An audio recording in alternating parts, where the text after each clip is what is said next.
오늘 우리는 고린도후서 9장 11절부터 우리 공부하겠습니다. 고린도후서 9장 11절부터입니다. 우리 11절 다 같이 읽겠습니다.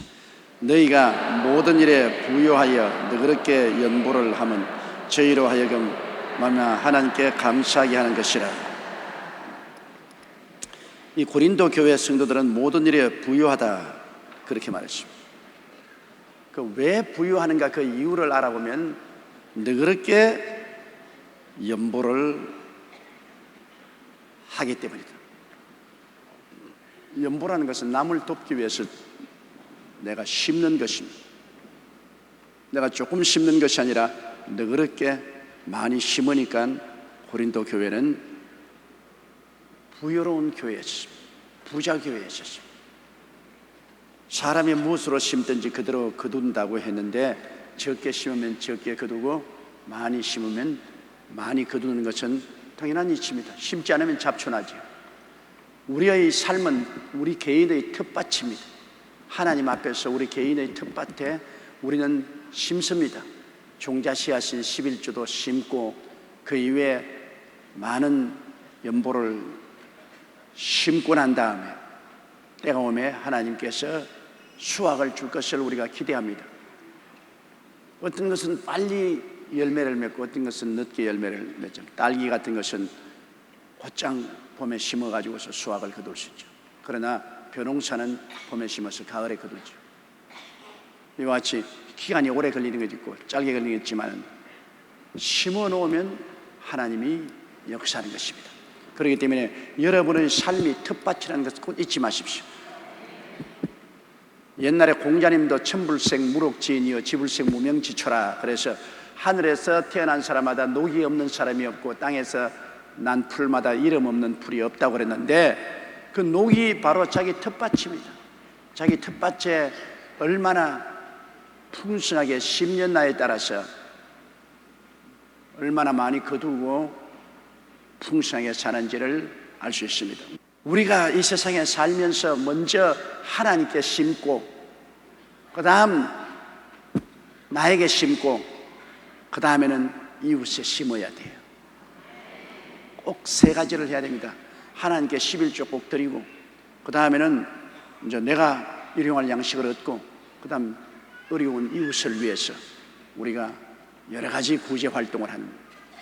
이렇게 하면은 항상 부유하고 풍성하게 사는 것입니다. 성경에는 과도히 아껴도 가난하게 살거니와 구제하기를 즐거워하는 자는 부유하게 산다고 말하고 있습니다. 그리고 가난한 자를 도와주는 것은 하나님께 구워주는 자라 했습니다. 가난한 자를 도와주는 것은 하나님께 구워주는 것입니다. 하나님이 카드 빚지고 빚 못 갚는 사람처럼 될 택이 있어요. 하나님은 우리에게 갚되 복리의 복리를 계산해서 갚아주시는 것입니다. 사람들이 이 세상에 성공하고 살 수 있는 길이 분명히 보이는데 그것을 하지 못하는 이유는 탐욕 때문에 그렇습니다. 욕심 때문에 내게 있는 것을 내게 주소서, 내게 주소서, 내게 주소서, 내게 주소서. 자꾸 내게만 달라고 내가 가지고서는 그것을 허랑방탕하게 쓰니까 아무것도 안 되죠. 내가 반드시 내 인생은 텃밭이라는 것을 알고 내 인생 텃밭에 심어요. 하나님께 11조 내는 것도 내 인생 텃밭에 심는 것이고 내가 이웃에 구제하는 것도 내 인생 텃밭에 심는 거요. 그러면 때가 오면 자꾸 거둘 것이 있어. 이상하게 어디에서 도움이 오는지 늘 도움이 오고 늘 거두게 되는 것입니다. 그래서 부유하게 살게 되는 것입니다. 고린도 교인들은 바울 선생 등이 말하기를 너희가 모든 일에 부유하다. 모든 일입니다. 영혼이 잘 때면 같이 범사에 잘 때면 강거나 모든 일입니다. 한두 가지가 아닌 것입니다. 개인도 가정도 생활도 사업도 모든 일에 항상 모든 것이 부유하다. 왜 그 이유가 있느냐? 그것은 너그럽게 연보를 하기 때문이라는 것입니다. 너그럽게 연보를 하면 저희로 우리로 말미암아 하나님께 감사하겠네. 그러니까 연보를 해서 고린도 교인들의 연보가 어려움을 당하는 예루살렘에 있는 성도들에게 도와주니까 또 연보를 받는 사람들은 또 얼마나 하나님께 감사하며 연보 준 사람에게 복 주시라고 또 얼마나 축복을 해줍니까? 그러니 주는 자가 받는 자보다 복이 있다고 물질을 주면 내 텃밭에 심어놓은 것이 되고, 또 받은 사람이 그냥 넙적 받아 먹지 않잖아요. 받고 난 다음에는 아이고 감사합니다, 복 받으세요, 난 줄 것 없으니까 입술로만 축복을 할 테니까 복 받으세요. 그것도 다 가물에 메마른 땅에 단비가 되는 것입니다. 그래서 내 텃밭에 심어서 좋고, 남에게 도와주어서 그분들이 만족하고 감사해야 하나님께 감사드리고, 또 도와준 사람에게 복 주시라고 하나님께 기도해주고, 참으로 좋은 것입니다. 이 예루살렘 성도들은 이방 성도들에 대해서 상당히 오해가 많았습니다. 왜냐하면 예루살렘 성도들은 모세의 율법을 지키고 있다가 예수 믿는 사람이기 때문에 예수 믿어도 꼭 환례를 받고 율법을 지켜야 구원받는다고, 이방인들은 예수를 믿고 환례도 안 받고 율법도 안 지킴으로 지금 구원 못 받는다고, 그래서 늘 충돌이 있었습니다. 그들은 문화적인 충돌이지요. 이방인들은 아브라함의 후손이 아니기 때문에 태어나서 8일 만에 할례 안 받았어요. 그리고 그들에게는 시내산에서 준 율법을 받은 적이 없기 때문에 그대로 살지 않았습니다. 근데 유대민족들은, 그들은 아브라함 때부터 문화가 그렇습니다. 태어날 때 8일 만에 할례 받고 그 다음에는 율법과 계명을 반드시 지킨다. 예수를 믿고 난 다음에도 그래야 구원받는다. 그러므로 이방인들은 그렇게 안 함으로 구원 못 받는다. 이래서 종교적인 문화적인 충돌이 늘 있었는데, 이방인들이 연보를 모아서 유대인들에게 사랑을 베풀어 주니까 얻어먹고 마음이 안 녹을 사람이 누가 있습니까? 얻어먹고 나니까 참으로 이방인의 사랑에 대해서 감동을 느꼈다. 그래서 반드시 환례만 받아서 되는 것이 아니구나, 반드시 율법만 지켜야 되는 것이 아니라 예수 믿고 성령 안에서 사랑을 실천하는 것이 구원의 도리다. 여기에 대한 공감대를 형성해서 이스라엘의 신자들과 이방인 신자들 가운데 구별, 오해가 치유되는 역사도 일어난 것입니다. 여러분, 참된 신앙은 뭐냐? 내가 예수를 믿고 그리고 사랑으로서 실천하는 것이 참된 신앙생활인 것입니다. 환례를 받았다 안 받았다, 율법을 지켰다 안 지켰다, 이러한 형식적인 것이 우리를 훌륭한 신자로 만드는 것이 아닙니다.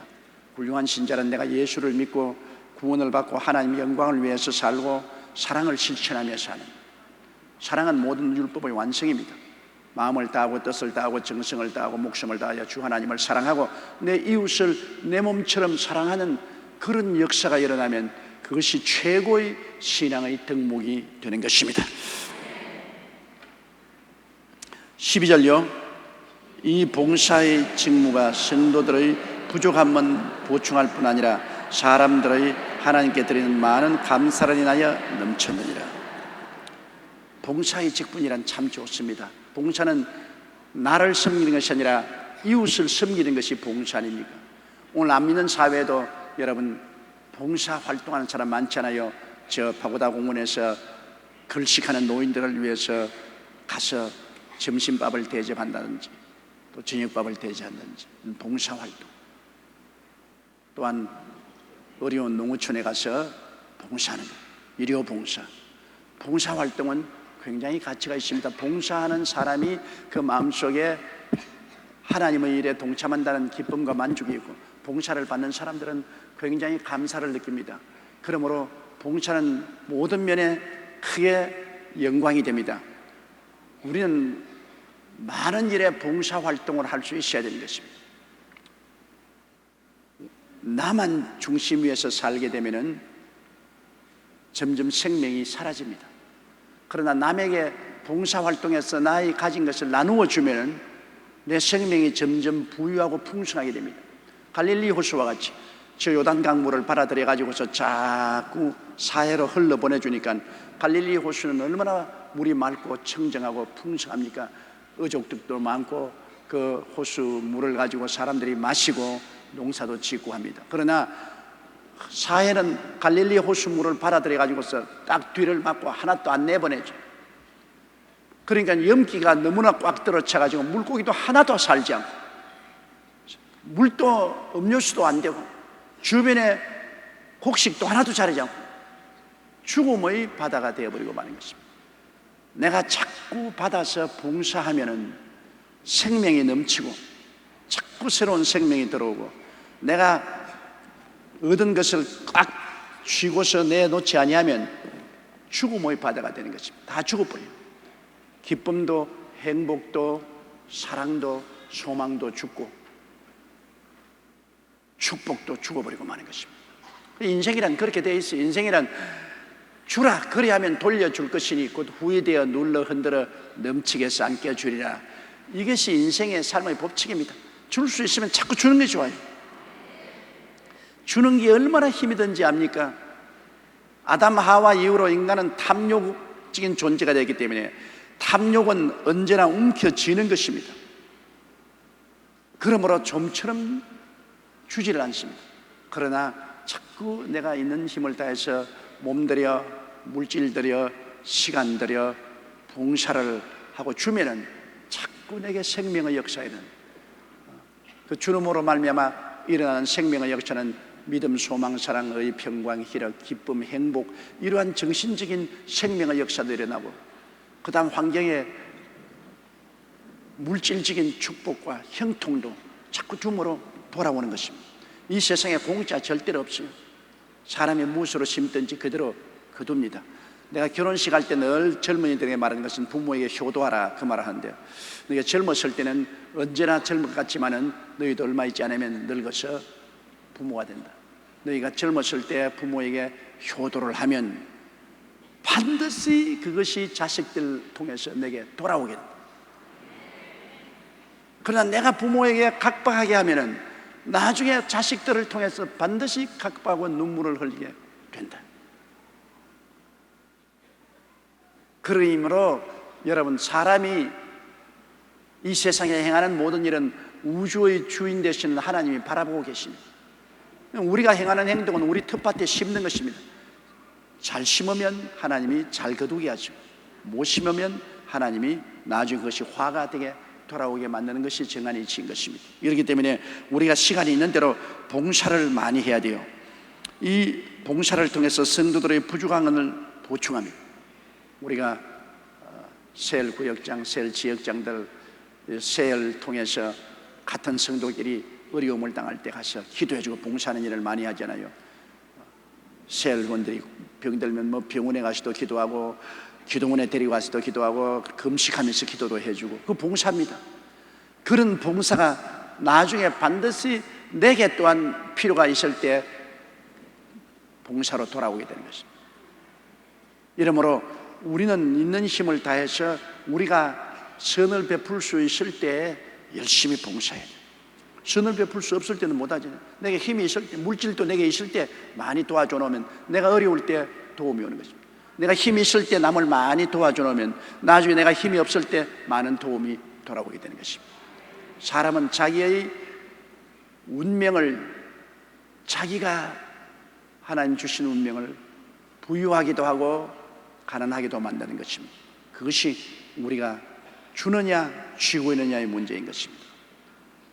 남에게 대접을 받고자 하는 대로 먼저 남을 대접하라. 먼저 남을 대접을 해놓으면 그 사람이 나중에 내게 신세진 대로 나를 대접하는데 남은 대접 안 하고 나보고 대접하라 그러면 안 하죠. 봉사, 이것은 굉장히 중요합니다. 봉사의 직무가 성도들의 부족함만 보충할 뿐 아니라 사람들의 하나님께 드리는 많은 감사를 인하여 넘쳤다. 보통 때는 하나님께 감사 안 하더라도 남에게 도움을 받고 봉사를 받으면 하나님 감사합니다, 하나님께 영광이 돌아가지 않습니다. 감사 전혀 안 한 사람도 남에게 도움을 받고 난 다음에 하나님께 감사할 수 있다. 그러므로 하나님 기뻐하고 하나님 영광을 받으십니다. 우리가 봉사한다는 것은 봉사 자체가 하나님께 영광 돌릴 뿐 아니라 봉사 받는 사람이 또한 전에는 감사하는 사람도 하나님께 감사하게 되니까 이게 영광스럽게 되는 것입니다. 자, 13절요. 이 직무로 증거를 삼아 너희의 그리스도의 복음을 진실히 믿고 복종하는 것과 저희와 모든 사람을 섬기는 너희의 후한 연보를 위하여 하나님께 영광을 돌리고.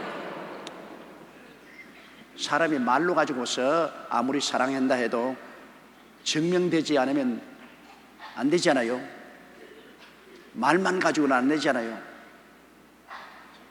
여러분께서도 생활에 살아본 것처럼 여러분 남편이 나 당신 사랑하오, 나 정말 사랑하오, 한평생을 살면서 입술로만 다 그렇게 하면 나중에 뭐라 합니까?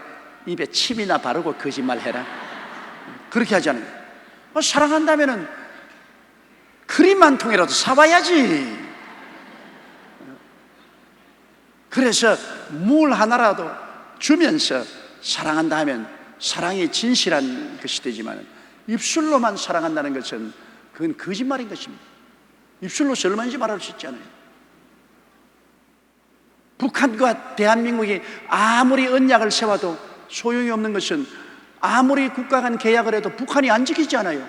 계약을 아무리 해도 우리 다 전쟁 안 하고 평화롭게 잘 삽시다 해놓고 난 다음 자기들은 기회만 있으면 남방을 침략하기도 하고 우리 해군 군함에 포격을 가하기도 하고 간첩을 내보내기도 하고, 그리고 자기 마음대로 약속한 것도 포기해버리기도 하고, 그러므로 아무리 언약을 하든지 아무리 약속을 하든지 행동으로 옮겨지지 아니하면 거짓된 것입니다. 말로만은 안 되는 것입니다. 행함이 없는 믿음은 죽은 믿음이라. 그 말이 바로 하나님이 하신 말씀입니다. 하나님은 믿음을 보시지, 믿음을 주님께서 느끼는 것은 아닙니다. 우리의 믿습니다, 믿습니다 하면 보여다오, 보여다오. 바로 나사로의 무덤에 가서 마리아와 마르다 보고 주님이 뭐라고 했습니까? 무덤에 돌문을 옮겨 놓아라. 마르다와 마리아, 주여 우리 오라버니가 죽어서 무덤에 들어간 지 나흘이 되어 썩은 냄새가 나나이다. 그러므로 못 옮겨 놓겠습니다. 그거 안 믿는 거 아닙니까? 그러니 주님이 호통을 쳤죠. 내가 네게 말하느니 하나님을 믿으면 하나님의 영광을 보리라 하지 않느냐. 하나님을 믿는지 안 믿는지 어떻게 합니까? 행동을 하라는 것입니다. 돌을 옮겨 놓아라. 안 믿으면 절대로 안 옮겨 놓을 것이고, 믿으면 돌을 옮겨 놓아라. 그래 호통을 듣고 그들은 돌을 옮겨 놓았습니다. 그 믿음이라는 것이 기분이 아니지 않습니까? 돌을 옮겨 놓을 기분이 있으니까 믿음을 돌을 옮겨 놓겠다. 마음이 기쁘니까 돌을 옮겨 놓겠다. 마음에 감동이 오니까 돌을 옮겨 놓겠다. 몸이 찌릿찌릿하니까 돌을 옮겨 놓겠다. 그런 거 아닙니다. 믿음이란 그런 감각이 아닙니다. 믿음은 눈에는 아무 증거 안 보이고 귀에는 아무 소리 안 들리고 손에는 잡히는 거 없고 아무런 느낌도 없고 마음에 행복도 안 하고 마음에 우울하고 절망이라도 주님의 말씀대로 실천하는 것이 믿음인 것입니다. 실천이 믿음이에요. 마르다와 마리아는 오라버니가 죽어 나흘이 되어서 한심 잠도 안 자고 늘 울었고 못 먹었고 마음에 고통스럽고 몸은 괴롭고 우울하고 기분이 하나도 안 되겠습니다. 할렐루야 말도 할 때도 안 나와요. 그런 기분에 주님께서 돌문을 옮겨 놓아라 그러는데 믿음이 생길 테게 되죠. 감정적인 믿음이라면 아무것도 안 생기죠. 아무런 감정적인 것이 안 됩니다. 그러나 주님이 말하는 믿음은 감정이 아닙니다. 기분이 좋으니까 믿음이 있구나, 기분이 나쁘니까 믿음이 있구나, 와 성령의 불을 받아 몸이 화끈화끈하니까 믿음이 있구나, 성령의 불을 안 받아서 냉랭하니까 믿음이 없구나, 그거 아닙니다. 믿음이라는 것은 눈에 보이는 행동을 말하는 것입니다. 그들은 완전히 주님의 명령에 대해서 부인했습니다. 주여 오라버니가 무덤에 들어간 지 나흘이 되어 지금 썩은 냄새가 무덤 밖으로 나오고 있습니다. 그러니 주님께서 그래 냄새나고 기분 나쁘지, 믿음이 없구나, 그만 포기하라 그랬습니까? 안 했습니다. 내가 네게 말하노니 내가 믿으면 하나님의 영광을 보리라 하더냐. 그럼 주님께 믿음을 어떻게 보여줍니까? 기분이 좋지 않아 돌문을 옮겨놓는 행동으로 믿음을 보여줍니다. 그들은 울면서 돌에 매달려서 돌문을 열어놓았습니다. 썩은 냄새가 등천을 했죠. 그러나 예수님은 그 믿음에 입각해서, 그들의 감정에 입각해서 아닙니다. 기분에 입각해서 아니에요.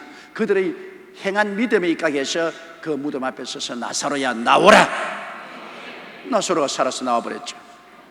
믿음은 기분으로 여러분 좌지우지하면 안 됩니다. 믿음은 기분이 아닙니다. 느낌이 아닙니다. 믿음이란 기분이 안 나고 느낌이 없어도 말씀대로 실천하는 것입니다. 행동하는 것입니다. 행동하는 믿음입니다. 그러므로 행함이 없는 믿음은 죽은 믿음입니다. 아무리 믿습니다 해도 행하지 않으면 죽은 믿음이에요. 우리가 예수 믿는다는 것은 행동을 하는 것입니다. 주일날 교회 나오는 건 행동 아닙니다. 행동하는 게 믿음이죠.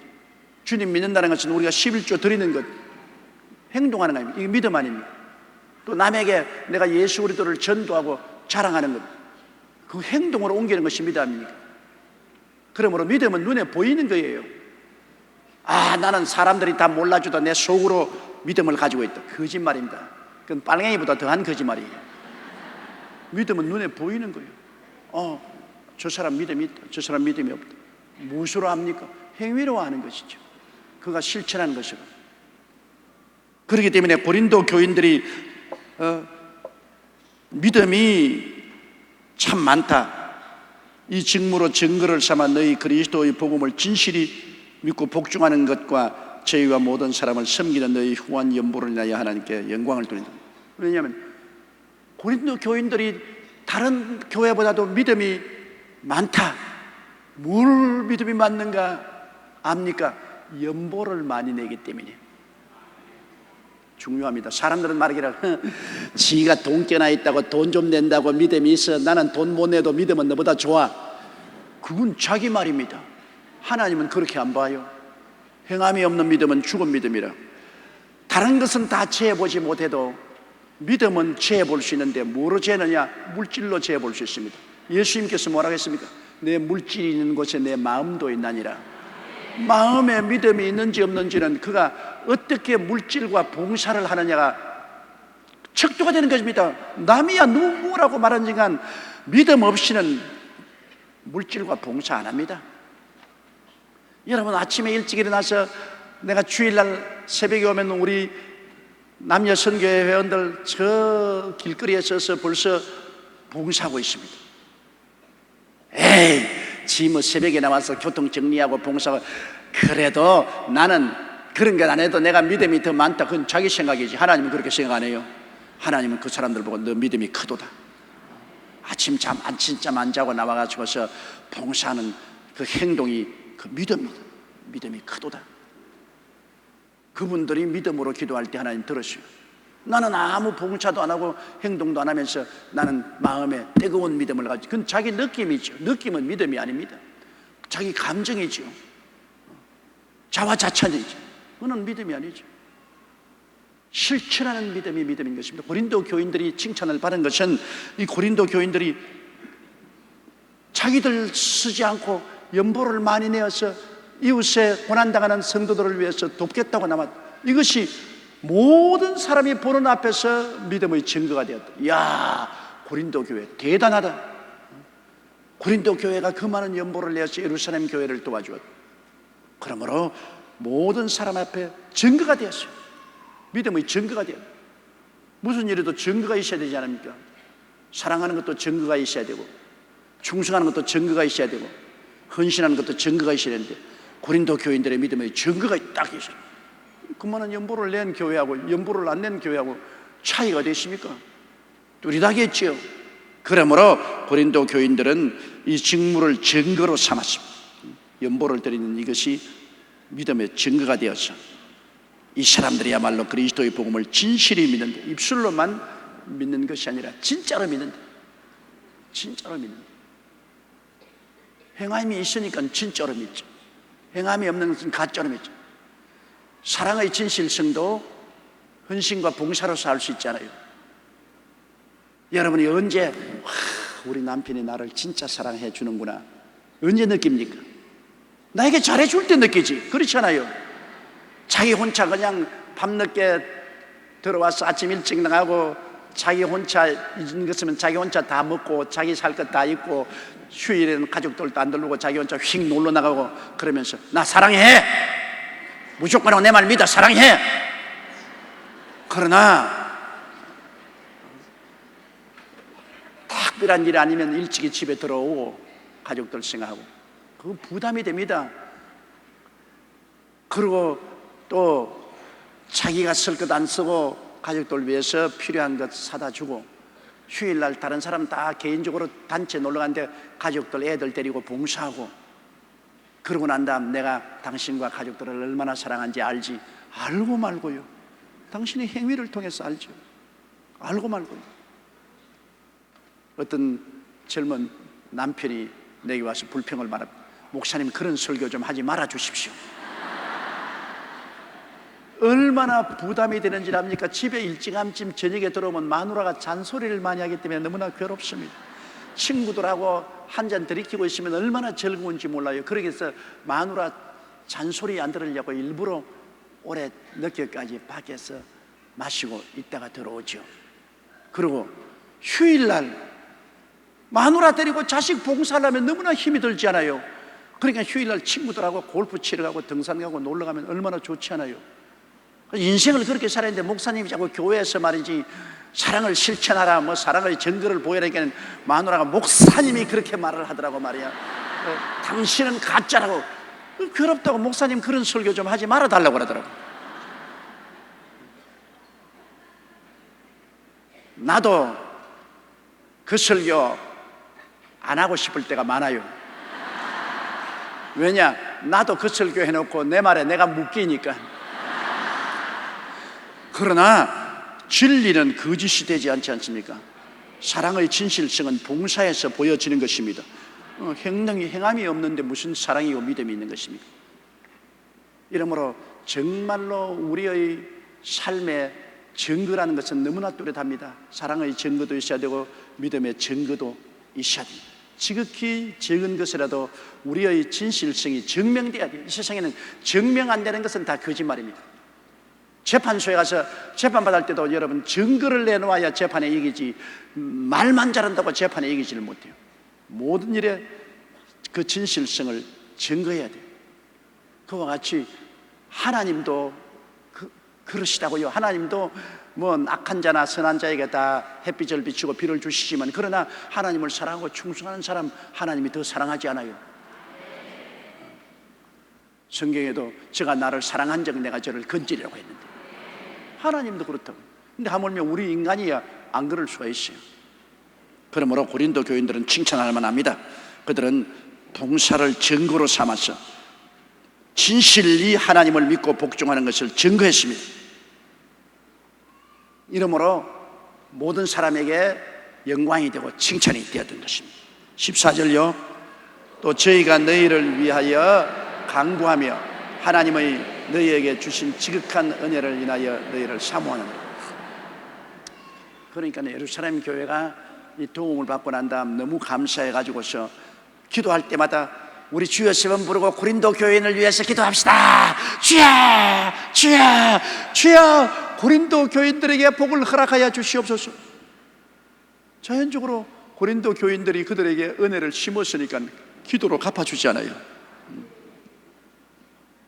그리고 야, 우리도 복을 받아 고린도 교인처럼 그렇게 살아야 되겠다. 우리도 하나님께 복을 받아 고린도 교인처럼 우리의 것을 남하고 나누면서 살아야 되겠다. 큰 교훈이 됩니다.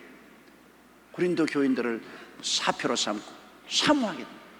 이게 얼마나 좋습니까? 그러므로 봉사라는 것은 여러분 사람에게 감격만 일으키는 것이 아니라 그 봉사하는 것을 모범으로 삼아서 우리도 남에게 봉사해야 되겠다는 그러한 연쇄 반응 작용을 일으키는 것입니다. 내가 남에게 도움을 많이 받았으면 나도 남을 돕고 사는 사람이 되어야 되겠다. 종종 제게 그런 편지가 옵니다. 심장병 어린이들에게 우리가 구제해서 심장병 수술을 해주지 않습니까? 그럼 고맙다는 편지가 오는데 거의 천편일률적으로 오는 편지가 있습니다. 내가 순복음교회 성도들을 통해서 도움을 받아 심장병 고침을 받았으니 커서 훌륭한 사람이 되어 나도 남을 도와줄래요. 나도 남을 도와줄래요. 꼭 그 편지, 그런 편지가 어린이들로부터 오는 것입니다. 그것은 우리에게 봉사를 받았으니 그것이 그 마음속에 큰 감격을 주어서 나도 다른 사람을 섬기며 살겠다는 그러한 마음을 일으키는 동기가 되어주는 것입니다. 성경이 바로 그렇게 말하고 있습니다. 또 저희가 너희를 위하여 간구하며 은혜를 받았으니 간절히 기도해주고 너희에게 주신 지극한 은혜를 인하여 너희를 사모한다. 저렇게 훌륭한 성도들이 있구나. 우리가 그 모범을 따라서 우리도 그렇게 살아야 되겠다. 그러한 일이 생기는 것이므로 봉사와 헌신은 하나님께 영광될 뿐 아니라 많은 사람에게 봉사와 헌신을 할 수 있는 그러한 동기를 제공해 주는 것입니다. 그렇기 때문에 이건 참 좋은 일인 것입니다. 15절요. 말할 수 없는 그의 은사를 인하여 하나님께 감사합니다. 여러분, 성령이 이 봉사의 직분을 나중에는 끝에 가서 말할 수 없는 그의 은사를 인하여 하나님께 감사했습니다. 너무나 성령님도 감동을 했어요.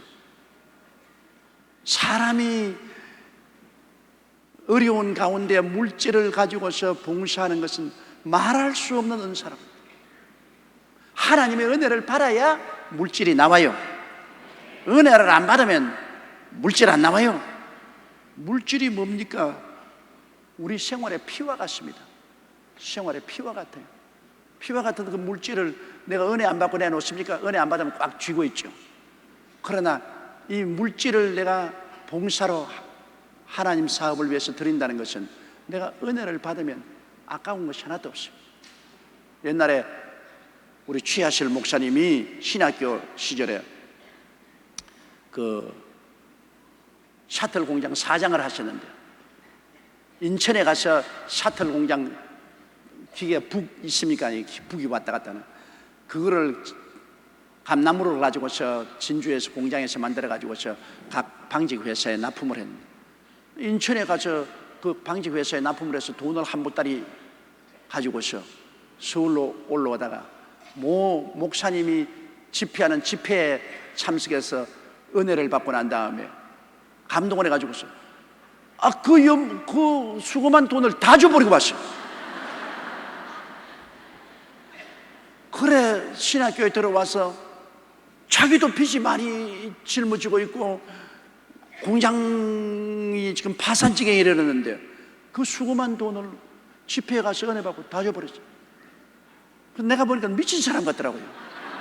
내가 그때 집사님인데, 최 집사님 바른 정신으로 했습니까? 돌았습니까? 도대체 공장 운영 자금을 어디서 나오며 지금 직원들 월급도 줘야 되고 제품도 구입해야 되는데 어떻게 해서 그런 바보 같은 일을 했습니까? 그러니까 최 목사님이 잘 울어요. 손수건을 또 엉엉 울면서 너무 은혜를 받아서 그냥 다 줘버렸지 않았거든요. 그래서 그때 나는 이상하게 생각했습니다. 은혜를 받으면 저렇게 되는가? 그럼 은혜 안 받아야 되겠는데, 은혜 받으면 큰일 아니가? 결국 최 목사님 그 사업 망했어요. 그래가 다 공중분해하고 말았는데, 그러나 그렇게 은혜를 받아서 물질을 다 주님께 드린 그 연으로 최자실 목사님은 세계적인 인물이 되지 않았습니까? 하나님이 축복을 부으신데 그 돈 가지고는 절대로 살 수 없는 집이나 명예나 은혜를 그 일생 누릴 수가 있을 것입니다. 하나님은 절대로 여러분 빚지지 않습니다. 사람이 무엇으로 심든지 그대로 거두는 것입니다. 그러므로 은혜 안 받고야 그럴 수가 있나요? 우리 성도들도 보면은 은혜를 받은 성도는 물질을 많이 드립니다. 주님께 아끼지 않고 11조는 반드시 드리고 선경험도 드리고 봉사활동에 물질이 있는 대로 드려요. 그런데 은혜를 받지 못한 사람은 안 그래요. 연보 때 가방에 손 넣었다가 혹시 10,000원짜리 나오면 기겁을 하고 집어넣고 1,000원짜리 찾습니다. 이 구라파나 미국에는 이런 쟁반에다가 헌금을 하는데 내가 종종 보면 자기 돈을 거기 넣고 거기 먼저 보낸 사람에게 그 슬럼돈 거기서 주워가는 것은 많아요. 10불짜리밖에 없으면 자기는 2불 내고 싶으면 10불을 갖다가 쟁반에 넣고 8불을 거기에서 거두어내요. 거두어내서 포켓에 집어넣어요. 참 하나님 보실 때 얼마나 답답하겠는가. 연보를 내기 싫은 사람들이 모여가지고서 서로 의논을 했습니다. 나는 하나님께 헌금을 드리는데 이 물질을 가지고 공중에 탁 던진다. 하나님이 넓적 받으시는 것은 하나님 가져가고 떨어지는 것은 다 내가 그냥 쓴다. 요 사이는 하나님이 어떻게 되는지 아무리 내 공중을 던져도 하나님이 안 받으시더라. 그러니까 나보고 다 쓰라는 것이다. 그런 가짜가 어디 있어요? 어떠한 사람은 동물뱅이, 나는 땅에다가 동물뱅이를 이렇게 그려놓고 난 다음에 연보 드릴 것을 이쪽에서 탁 던져가지고 동물뱅이 안으로 떨어진 건 하나님 가져가시고 동물뱅이 밖에 떨어진 건 내가, 동물뱅이 그려놓고 바깥에서 던지는데 동물뱅이 안에 떨어질 게 어디 있어요? 어떠한 집에 소가 상둥이 새끼를 낳는데 노란 송아지와 흰 송아지를 낳았어요. 그 부인이 예수를 잘 믿는데 여보 그 중에 한 마리는 하나님께 드립시다. 드려야지. 두 마리 중에 한 마리지. 그럼 어느 것이라고 지적을 하시? 지적은 할 필요 없어. 훗날에 가서 한 마리를 드리면 될 테니까 걱정하지 마라. 그렇게 키우다가 흰 송아지가 죽었어요. 그 남편이 와서 나 이제 드릴 필요가 없어. 나는 속으로 흰 송아지 드리려고 작정을 하고 있었는데 흰 송아지가 죽었으니까 이제 하나님께 안 드려야 된다. 뭐 하나님께 안 드리려면 온갖 변명 다 해요. 은혜를 안 받은 사람은 온갖 변명을 다 해요. 그러나 은혜를 받은 사람은 다 드려요. 저는 종종 옛날에 가난한 시절에 하나님 앞에 나와서 다 내놓고 난 다음 돈이 없어가 몇십 리를 걸어다닌 적이 있습니다. 불광동에서 목회할 때 그때 돈이 없잖아요. 그런데 나무 집회에 가서 은혜 받고 난 다음에 버스비 있는 거 다 끄집어내서 줘버리고 그리고 몇십 리를 걸은 적이 있습니다. 그래도 마음이 얼마나 기쁘는지 몰라요. 하나님께 드리면 기쁘다고. 사람에게 드리면 아까워요. 사람에게 사기당하면 얼마나 고통스럽습니까? 그러나 하나님께 물질 드리는 것이 얼마나 기쁜지 몰라요. 행복하고. 그러고 난 다음에 하나님 앞에서 축복받을 것을 기대하니 얼마나 감사해요. 반드시 하나님께 물질 드리는 사람은 하나님이 기적적으로 보답해 주실 것을 기대해야 되는 것입니다. 왜냐? 주라 그래야면 돌려줄 것이라고 말했는데 돌려줄 것을 기대 안 하면 또 안 돼요. 와, 하나님께 헌금하고 축복받을 것을 기대하는 것은 그건 고약한 일이다. 안 고약한 일이에요. 성경에 하나님이 주라 그러면 돌려줄 것이니까 돌려줄 것을 기대하라는 것입니다. 오병이어로 5,000명 모이고 12바구니 남은 것은 어린아이에게 돌아갔고 사렙다의 과부가 보리떡 마지막 빵과 물 한 그릇 엘리야에게 드리고 난 다음엔 3년 6개월 동안 밀가루와 기름이 돌아온 것입니다. 기대해야 돼요. 저는 하나님께 심고 난 다음 꼭 기대하는 것입니다. 내가 주님께 심었으니 하나님이 반드시 하나님의 때에 하나님 방법으로 30배, 60배, 100배가 되어서 돌릴 것을 기대하고 또 그 기대대로 하나님이 이루어 주십니다. 그렇기 때문에 내 생애의 텃밭에 내가 항상 심지요. 농사 아무리 지어도 수확할 것을 기대 못한다면 누가 농사 짓겠어요? 농사 지으면 반드시 수확을 할 것을 기대하기 때문에 땀을 흘리고 농사 짓잖아요. 우리도 여기에 우리의 마음의 텃밭에 하나님께 11조도 드리고 헌물도 드리고 심는 것은 하나님이 적당한 때에 하나님의 방법으로 나에게 30배, 60배, 100배로 수확을 주실 것을 믿기 때문에 심는 것입니다. 사랑을 심으면 사랑이 돌아옵니다. 믿음을 심으면 믿음이 돌아옵니다. 헌신을 심으면 헌신이 돌아오는 것입니다. 물질을 심으면 물질이 돌아오는 것입니다. 이 세상에는 심고 거두는 법칙으로 이루어진 것입니다. 이 세상 주변을 살펴보세요. 만물이 다 심고 거둡니다. 동물들도 알을 낳아서 새끼를 까지 않아요.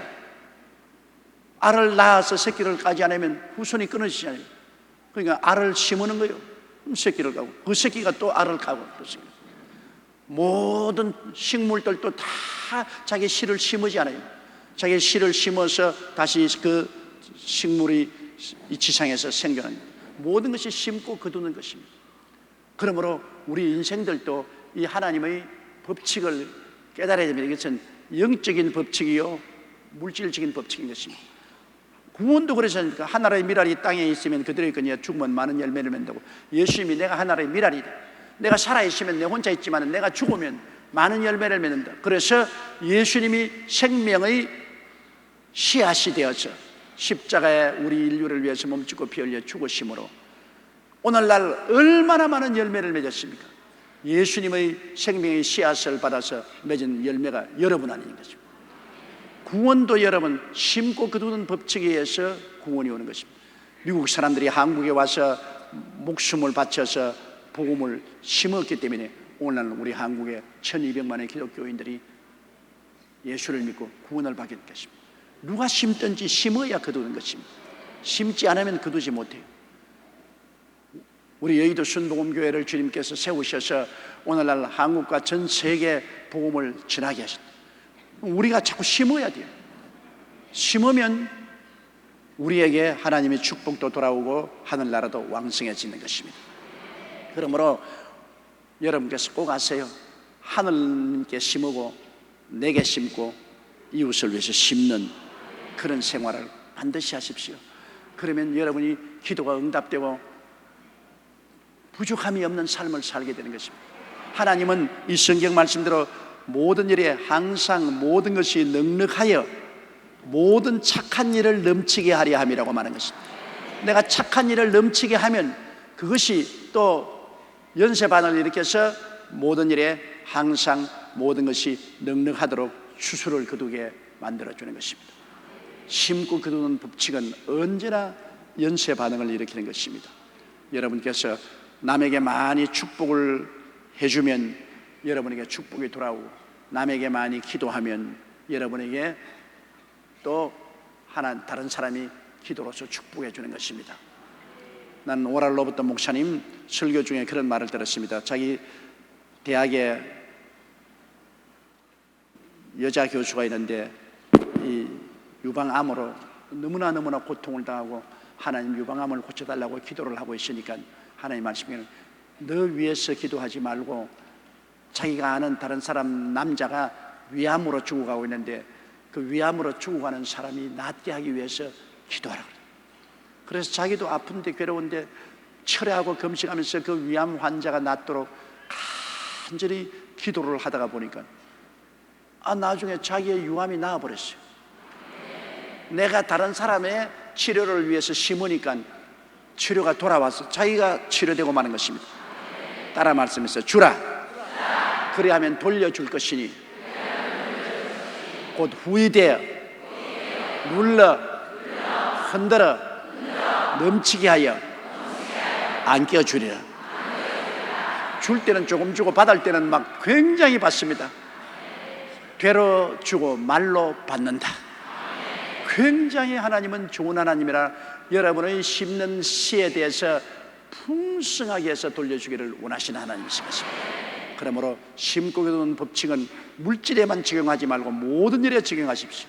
사랑도 심고 축복도 심고 기도도 심고 물질도 심고 봉사와 헌신도 심고 그 심는 것이 다 여러분의 마음에서 우러나서 하기 때문에 마음의 텃밭에 심은 것입니다.